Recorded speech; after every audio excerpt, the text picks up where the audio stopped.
The knock came at exactly 10:47 on Christmas morning. I remember the time because I was standing in our kitchen, watching the second hand on the wall clock circle toward 11, counting down the minutes until I could reasonably start drinking the bourbon I'd hidden behind the flour canister 3 weeks earlier. The turkey was in the oven, potatoes were peeled and waiting in cold water. Everything looked perfect, festive, normal, the kind of Christmas morning you'd see in a catalog, if catalogs featured women who'd stopped sleeping more than 4 hours a night. The knock was hard, deliberate. Not the apologetic tap of a neighbor returning a borrowed pan, but the kind of knock that says, "I have a right to be here." I dried my hands on a dish towel embroidered with reindeer that Daniel's mother had given us 5 years ago, back when she still thought I might give her grandchildren. My reflection caught in the darkened window over the sink. 34 years old, hair pulled back, wearing the emerald dress I'd bought specifically because Daniel once said it made my eyes look like sea glass. I'd put on makeup that morning, curled my hair, made myself beautiful for a man who hadn't touched me in 6 months. The knock came again, louder. I walked through our living room, past the Christmas tree we'd decorated together in silence 2 weeks earlier, each ornament hung with the careful distance of two people who'd forgotten how to stand close to each other. The lights blinked red and green across framed photos on the mantel. Our wedding day, a vacation in Maine, his arm around my shoulders in front of a lighthouse. In every picture, we were smiling. In every picture, we were lying. I opened the door. Daniel stood on our front porch in his charcoal wool coat, the expensive one I'd bought him last Christmas. Beside him was a woman I'd never seen before. Mid-20s, blonde, with the kind of effortless beauty that comes from youth and ignorance. She wore a cream sweater that clung to her rounded stomach, one hand resting protectively over the swell of her belly, fingers splayed in that universal gesture of maternal possession. She was pregnant, visibly, undeniably pregnant. Behind them, our quiet suburban street looked exactly as it always did on Christmas morning. Empty driveways, inflatable Santas wilting in front yards, that particular quality of silence that comes when everyone is inside their own homes, pretending everything is fine. Daniel didn't say hello. Didn't wish me Merry Christmas. He simply stepped past me into our home, bringing her with him, tracking in cold air and the faint scent of her vanilla perfume. "I want you to meet Clara," he said. His voice was flat, rehearsed, like he'd practiced this moment in front of a mirror. He still wouldn't look at me directly. His gaze landed somewhere over my left shoulder, focused on the Christmas tree, the blinking lights, anything but my face. "She's carrying my baby." The words arrived without ceremony, without preamble, landing in our living room like something dropped from a great height. Clara shifted her weight, her hand moving in slow circles over her stomach. She looked at me with something that might have been pity or might have been triumph. At that distance, it was hard to tell the difference. I stood very still.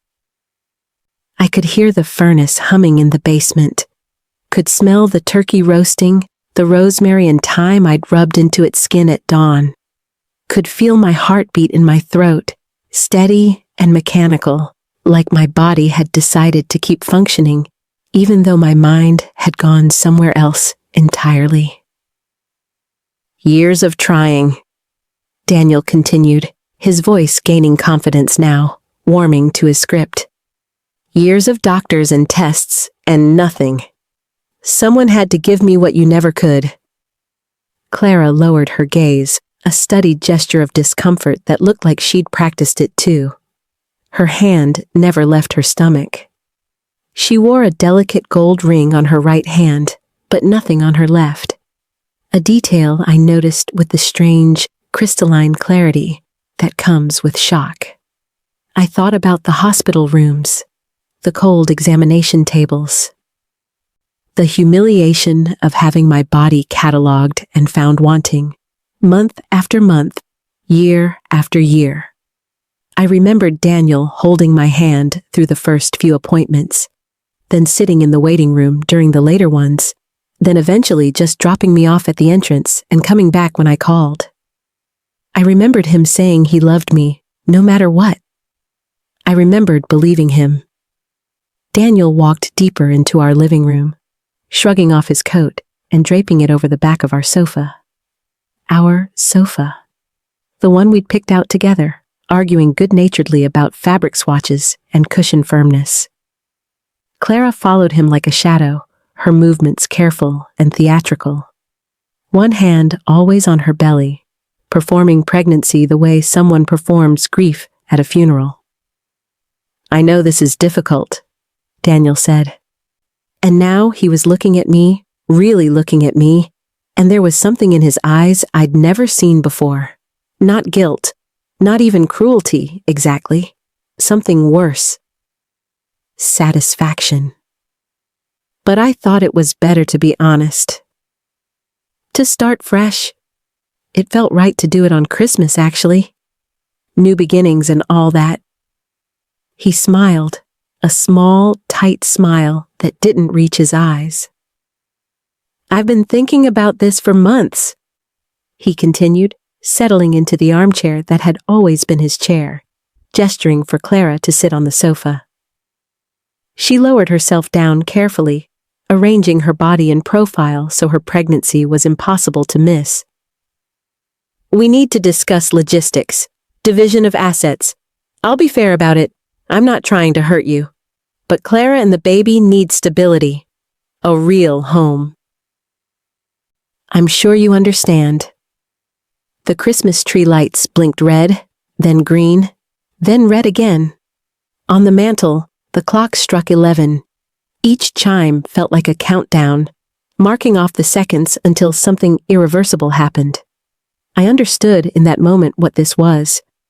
Not just an affair, not even just a betrayal. This was a performance, choreographed for maximum devastation.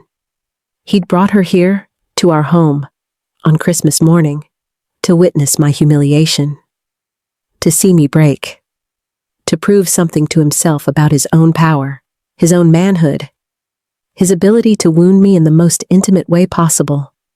He wanted tears. He wanted pleading. He wanted me to beg. I looked at Clara, who was watching me with poorly disguised curiosity, waiting for the show. I looked at Daniel, leaning back in his chair with that satisfied expression, already savoring his victory. And I smiled, not a gentle smile, not the kind of smile that comes from happiness or even resignation. This was something else, something that came from a place deep in my chest that I'd forgotten existed. A smile that tasted like copper and salt. A smile that felt like a door closing. Daniel's expression flickered. The confidence drained from his face, replaced by something uncertain, almost afraid. Clara's hand stilled on her stomach. The clock finished its 11 chimes, and the house fell silent again. "Before we discuss anything," I said, my voice perfectly level, perfectly calm, "there's something you both should know." I walked to the sideboard where we kept the good china and our wedding crystal. Items we'd registered for 7 years ago with such stupid, blind optimism. I opened the bottom drawer and pulled out a thick manila envelope, the kind lawyers use for important documents. It was heavier than it looked. "Your pregnant lover," I said, turning back to face them, holding the envelope against my chest like a shield. "Isn't who you think she is." Clara's eyes widened. Just slightly, just for a moment, but I saw it. Daniel stood up. "What are you talking about? What is this? Some kind of—" "She's your cousin." The words dropped into the room like stones into still water. Daniel's face went blank, completely blank, as if someone had reached inside his skull and switched off the power. His mouth opened, then closed, then opened again. No sound came out. Clara was faster. She was on her feet immediately, both hands held out in front of her, shaking her head. "That's insane! He told me he doesn't have any family, that his parents are dead, and he's an only child. His parents are dead," I said quietly, my eyes never leaving Daniel's frozen face. "They died when he was 16. Car accident. After that, he was raised by his aunt and uncle, his mother's sister. They had a daughter, born 3 years before Daniel came to live with them. Her name was Clara Peterson. That's you, isn't it? Though I'm guessing you don't use Peterson anymore." The silence that followed was so complete I could hear the turkey crackling in the oven, the Christmas tree lights humming with electricity, my own pulse beating in my ears. "Daniel never talked about that time," I continued, my voice steady, clinical, like I was presenting evidence in a courtroom. "He always said it was too painful, that he needed to move forward, not backward. I respected that. I never pushed. But 6 months ago, when you started pulling away..." I looked at Daniel, who still hadn't moved, hadn't spoken, hadn't even blinked. I needed to understand why, so I hired someone to find out. I opened the envelope. Inside were photographs, documents, birth certificates. I'd spent 3 weeks organizing them, creating a timeline, a narrative, proof of everything I was about to say. Clara Peterson, born August 14, 1998, in Lancaster, Pennsylvania, to Margaret and Donald Peterson. Margaret Peterson, formerly Margaret Hayes, sister to Catherine Hayes, who married Robert Dalton in 1983 and gave birth to Daniel James Dalton in 1985. Daniel came to live with the Petersons in 2001 after his parents died. He lived in their home until he left for college in 2003. I pulled out a photograph, a family photo, yellowed and creased, showing a teenage Daniel standing behind a young girl with blonde pigtails. They were at what looked like a birthday party. He had his hands on her shoulders. They were both smiling. "You would have been 12 when he left for college," I said, looking at Clara, whose face had gone pale as milk. 15 when he graduated, 17 when you graduated high school. I'm guessing that's when you got back in touch. Social media, probably. A friendly message. "Remember me? Your cousin? How have you been?" Clara was shaking her head, but the movement was mechanical, unconvincing. "You're wrong. You have the wrong person. My name isn't, I'm not. Your driver's license says otherwise." I pulled out another document. Clara Marie Peterson, currently residing at 447 Maple Avenue, apartment 3B. The apartment Daniel has been paying rent on for the past 11 months. The apartment where he's been spending his late nights at the office. Daniel finally found his voice. It came out rough, strangled. "How did you get copies of her driver's license, her lease agreement, her bank statements showing monthly deposits from your account?" I smiled again, and this time it hurt my face. It's amazing what you can find when you start looking, what you can piece together when you actually pay attention. I spread the documents out on the coffee table like I was dealing cards. Birth certificates, photographs, property records, bank statements, a family tree I'd painstakingly constructed, with Daniel and Clara's names circled in red, connected by a line that ended in a single word. Cousins. "The thing about DNA," I said softly, "is that it doesn't care about your feelings, or your desires, or how long it's been since you saw each other. You're related by blood. First cousins. And in this state, that means what you've done isn't just morally reprehensible. It's illegal." Clara made a sound like something breaking. She sat down hard on the sofa, her hands falling away from her stomach. All the theatrical pregnancy gestures forgotten. Without the performance, she just looked young, scared. lost. "The baby isn't yours," I said to Daniel, and watched his face crumble. "There is no baby. That's a pregnancy pillow you can buy on Amazon for $29. I should know. I bought 3 of them over the past few weeks." Testing different sizes and shapes to make sure I understood exactly what she was using. Clara's hands flew to her stomach, then away, then back, like she couldn't decide whether to maintain the lie or abandon it. The decision was made for her when I reached over and gently, almost tenderly, lifted the hem of her sweater. The pregnancy pillow sat against her flat stomach, held in place by flesh-colored elastic bands. It was a good one, expensive, the kind that moves naturally with your body. But up close, under the bright Christmas lights, it was obviously fake. Daniel made a sound I'd never heard before. Something between a sob and a laugh, high and broken and terrible. "You were never pregnant," I said to Clara, my voice gentle now, almost kind. "You thought you could trap him this way, make it real. Force him to leave me and choose you. But you miscalculated. You didn't know he'd bring you here, that he'd try to humiliate me with this grand reveal, that he'd turn your lie into a weapon." I looked at Daniel, whose face had gone gray. He was staring at Clara like he'd never seen her before, like she'd transformed into something monstrous in front of him. "And you?" I said softly. "You thought you could shame me for being infertile.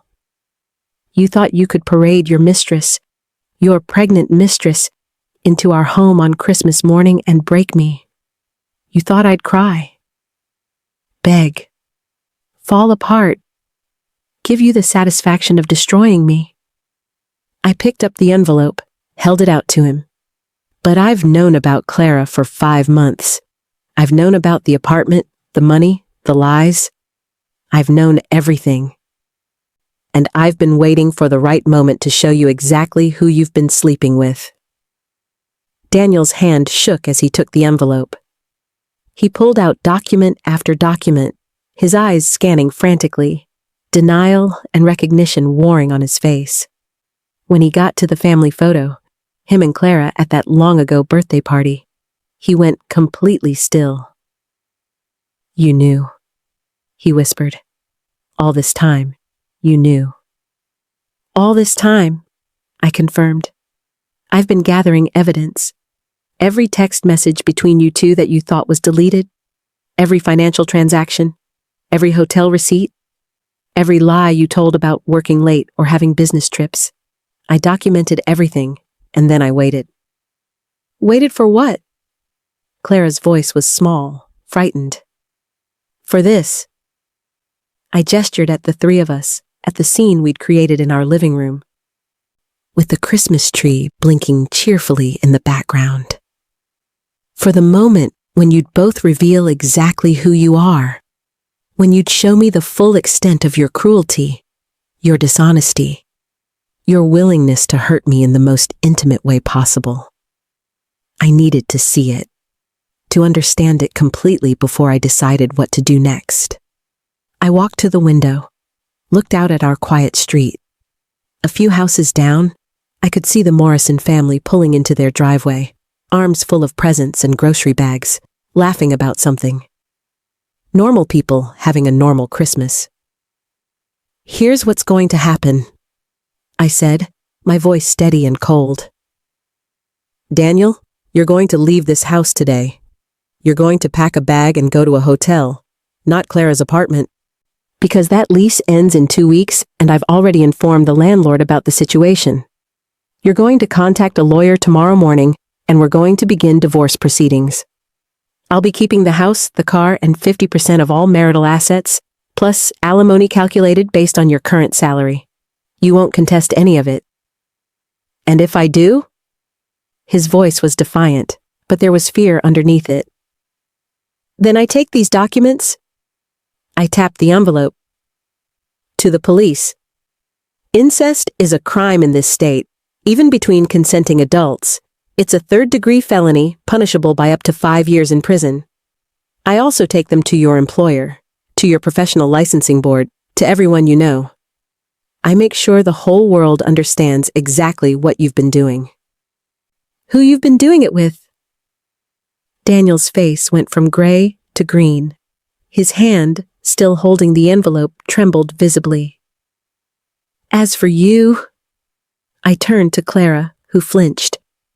You're going to disappear. You're going to leave town, change your name if you want to, start over somewhere far away from here. You're going to understand that what you did, lying about a pregnancy, pursuing a relationship with your blood relative, helping him deceive his wife, makes you complicit in all of this.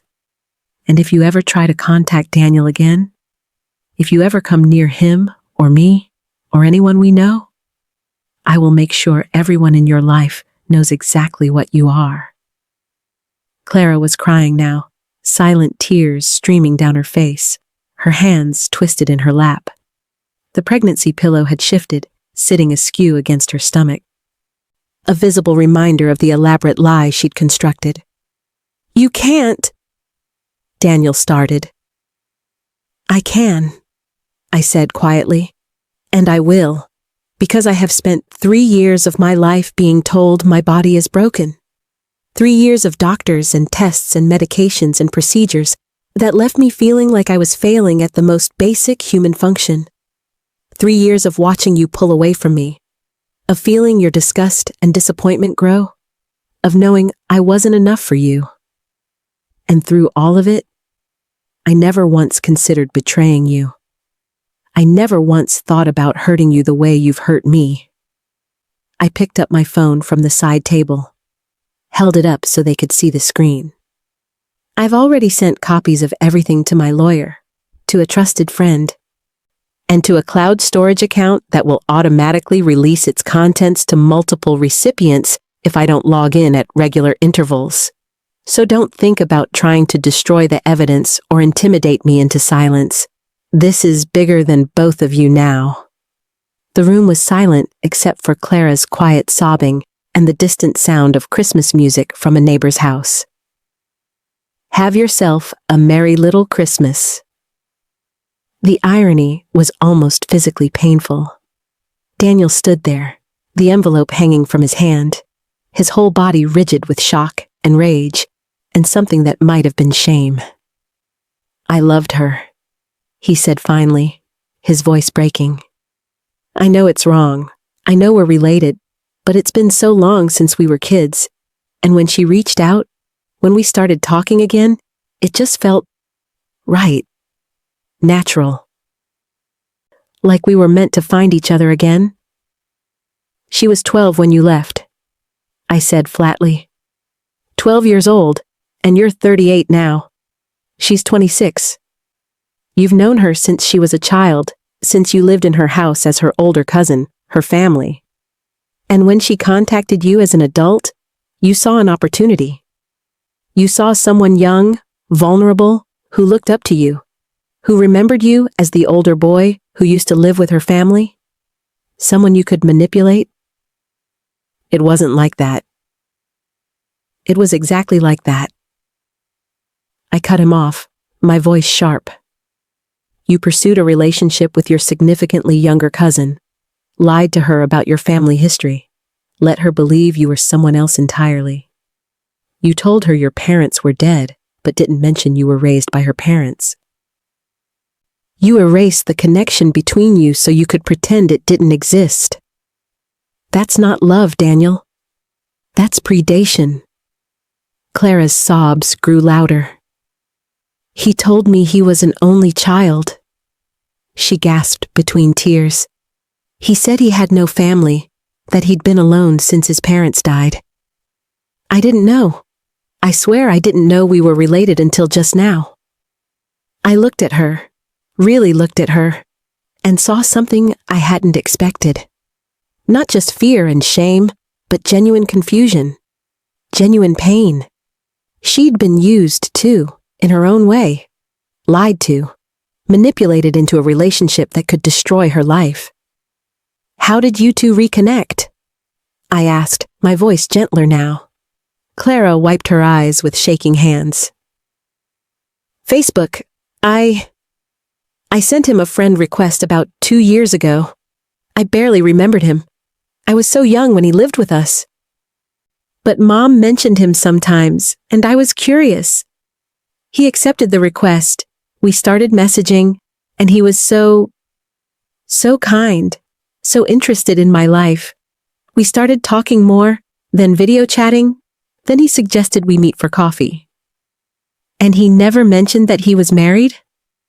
Not at first. He told me after we'd been seeing each other for a few months.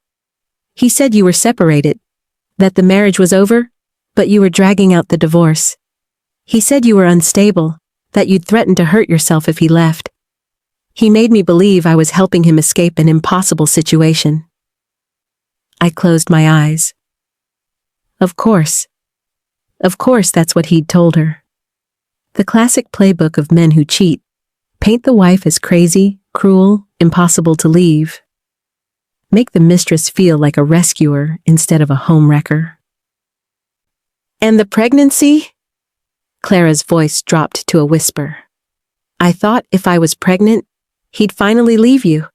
He kept saying he would, kept promising, but months went by and nothing changed. So I bought the pillow, started wearing it, told him I was pregnant. At first he was angry, then he seemed relieved, like it gave him permission to finally do what he wanted to do anyway. He brought you here to break me, I said. He wanted me to see you pregnant with what he thought was his child. So I would understand how completely I'd failed him, how replaceable I was. He wanted to watch me shatter. Daniel was backing toward the door, shaking his head. This is insane. You're making me sound like some kind of monster. I made mistakes, okay? I admit that, but I'm not. I never meant to. Get out. My voice was quiet, but it cut through his stammering like a blade. Pack a bag from the bedroom. Take whatever you can carry. Leave your key on the hall table. And get the fuck out of my house. For a moment, I thought he might argue. Might try to assert some kind of authority. Some last shred of control over the situation. But something in my face must have convinced him otherwise. He turned and walked up the stairs, his footsteps heavy and defeated. I looked at Clara, who was still sitting on the sofa. The fake pregnancy pillow now completely visible, her hands empty, her face blotchy with tears. You should leave too, I said, not unkindly. Go home. Think about what you want your life to look like. You're young enough to start over, to become someone better than this. But you need to leave now, and you need to never come back. She stood up slowly, removing the pregnancy pillow and holding it in her hands like a deflated balloon. At the door, she turned back to me. I'm sorry, she whispered. I know that doesn't mean anything, but I am. I'm so sorry. I didn't respond. I just stood there, watching her walk out into the cold Christmas morning, her cream sweater now hanging loose around her flat stomach, her carefully constructed lie literally in her hands. Daniel came downstairs 5 minutes later with a duffel bag and his laptop case. He didn't look at me. Didn't say goodbye. He just left his key on the hall table, exactly as I'd instructed, and walked out the door. I locked it behind him. The house was silent again. The turkey was done. I could smell it burning slightly, left too long in the oven while I'd been conducting my Christmas morning intervention. The tree lights continued their endless red-green cycle. The clock showed 11:47. Less than an hour had passed since that first knock on the door. I walked back to the kitchen, turned off the oven, and pulled out the turkey. It was overdone, the skin too dark, but not ruined. I stood there holding the roasting pan, looking at this perfect symbol of domestic normalcy. The Christmas dinner I'd been preparing for a marriage that no longer existed. Then I started laughing. It began as a small sound, almost a hiccup, but it grew and grew until I was doubled over, setting the pan down hard on the stovetop, laughing so hard I couldn't breathe. Not happy laughter. Not the laughter of relief or victory. Something wilder, more unhinged. The laughter of someone who'd been holding themselves together so tightly for so long that the release felt like falling apart. I laughed until I cried, until I wasn't sure which was which anymore. Standing in my kitchen in my emerald dress with my carefully curled hair, surrounded by the debris of a Christmas that would never happen. When I finally stopped, when my breathing returned to something like normal, I poured myself a glass of bourbon from the bottle behind the flower canister. I carried it to the living room, sat down on the sofa where Clara had been sitting just minutes before, and looked at the Christmas tree. My phone rang. I knew without checking that it would be Daniel, calling to plead or threaten or negotiate. I sent it to voicemail. It rang again. Voicemail. Again. Voicemail. After the 5th call, I turned the phone off entirely. The documents were still spread across the coffee table. The evidence of my husband's betrayal, laid out like a map of devastation. I gathered them up carefully, put them back in the envelope, and locked the envelope in the safe. We kept in our bedroom closet insurance, protection, proof. I spent the rest of Christmas Day alone. I ate turkey sandwiches for dinner, watching old movies and drinking bourbon. I didn't cry again, didn't rage, didn't call anyone or seek comfort or try to make sense of what had happened. I just sat there, letting the shock slowly fade, letting reality settle into my bones. At midnight, I stood in front of the bathroom mirror and looked at my reflection. Really looked, for the first time in years.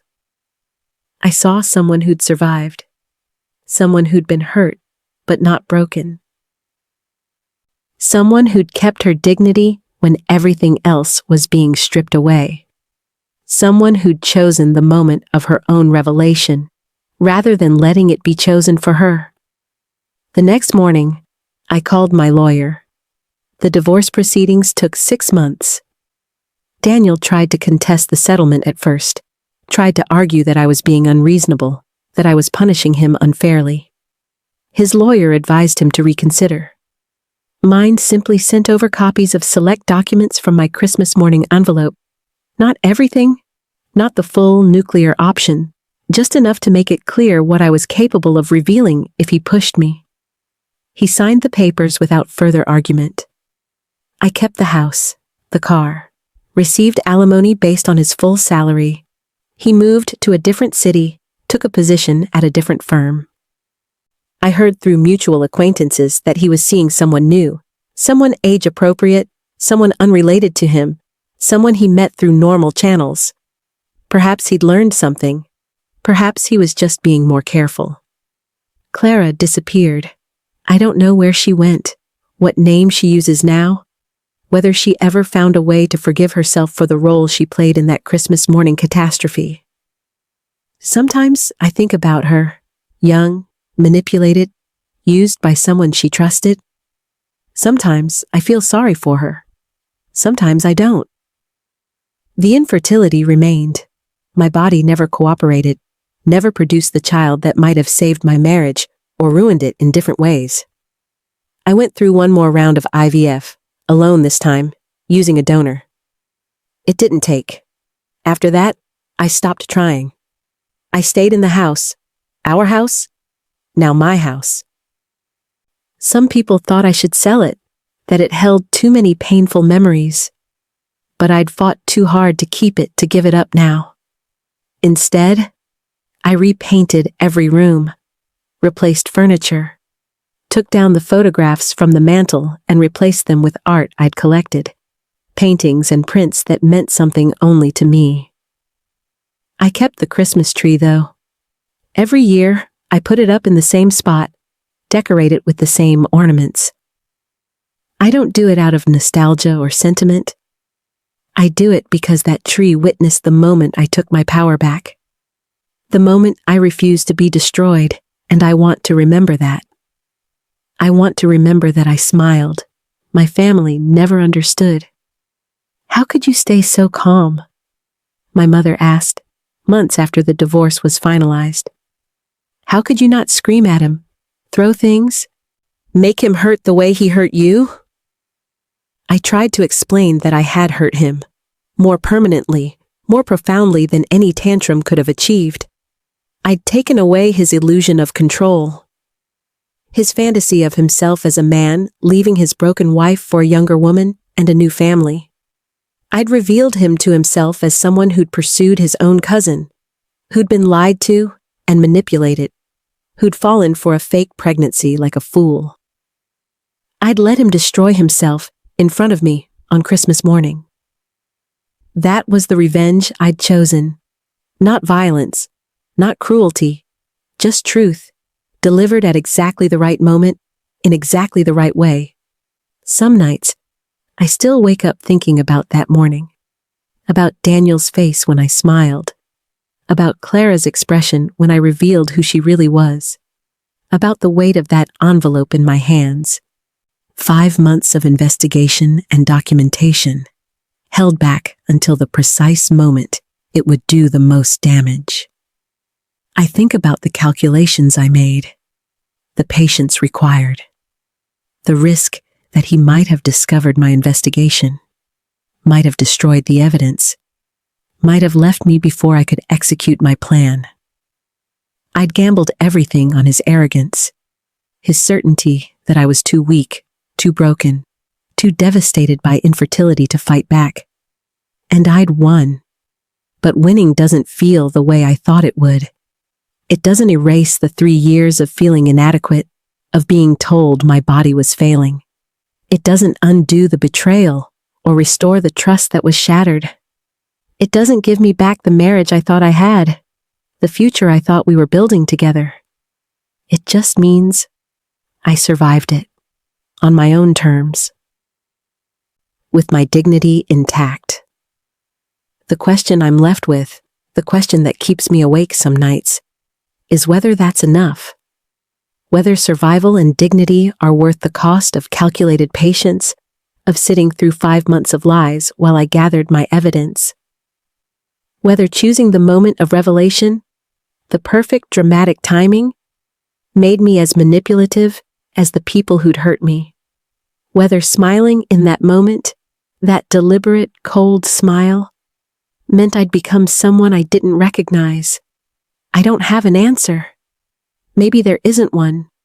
Maybe morality isn't about choosing between right and wrong, but about choosing which version of yourself you can live with when everything falls apart.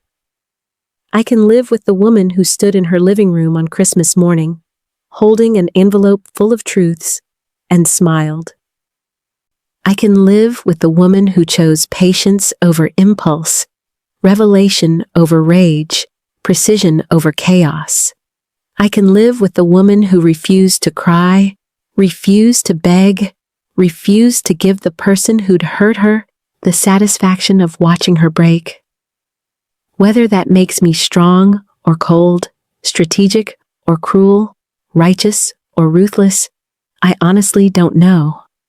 But I know I'm still here. I know I survived. I know that when I look in the mirror now, I see someone who faced the worst moment of her life and walked through it standing upright. And some days, that's enough. So I'm asking you, was I wrong? Should I have confronted Daniel the moment I discovered the affair, before he had the chance to weaponize it against me? Should I have let myself cry, scream, break down the way he expected me to? Should I have shown mercy to Clara, understanding that she'd been lied to and manipulated rather than sending her away with threats? Or did I do exactly what I needed to do, protect myself, gather evidence, and wait for the perfect moment to reveal the truth in the most devastating way possible? What would you have done in my place? If you think I made the right choice, or if you think I became just as manipulative as the people who hurt me. Let me know in the comments below. And if you want to hear more stories like this one, stories about survival and revenge, and the complicated moral calculations we make when the people we trust betray us, subscribe to this channel. I promise, the next one will be just as intense.